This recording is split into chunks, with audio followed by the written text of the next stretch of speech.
سبحان الله و بحمده، یعنی پاک است الله سبحانه و تعالی و با حمد و ستایشش. اللهم بك اصبحنا و بك امسینا و بك نحیا و بك نموت و الیک النشور. ترجمه اشنین است که اللهم ای بار اله، بیک یعنی به امر تو یا به نام تو، به بزرگی تو. اصبحنا یعنی که صبح کردیم، ما شب رو صبح کردیم، شب رو روز کردیم، در صبح در آمدیم. و بیک امسینا و به امر تو ای الله یا به بزرگی تو، به نام تو ای الله، امسینا ما روز رو بگه کردیم. امسینا یعنی در بگاهی در آمدیم، یعنی روز بگه شد به امر و فرمان و بزرگی الله تبارک و تعالی. و بیک نحیا و به فرمان توی الله، به بزرگی و به نام توی الله، نحیا ما زندگی میکنیم، زندگی به سر میبریم. نحیا یعنی زندگی میکنیم، زندگی به سر میبریم، زنده میمونیم، در قید حیات میمونیم به فرمان توی الله، به نام توی الله، به بزرگی توی الله.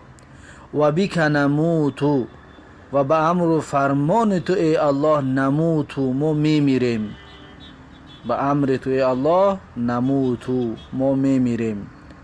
و الیک النشور و بسوی توی است، بسوی تو است ای الله النشور یعنی بازگشت، رجوع. نشور به معنای رجوع، رجوع یعنی بازگشتن، یعنی که نشور به معنای زنده گردانیدن بعد از میرانیدن، که هممون نزد الله میرویم، در اونجا باز بار دیگر زنده میشویم. و الیک النشور و بسوی تو از ای الله بازگشتن.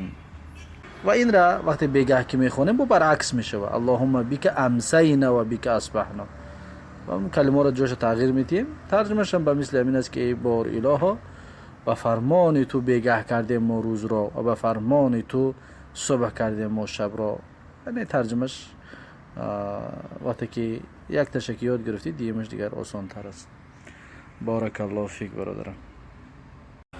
بله من در همونجا گفتم کلمه مسیرم یادداشت میکنم، فراموش کردم که بگم که مسیر و نشور هر دوش یک معنی داره، فهمیدی؟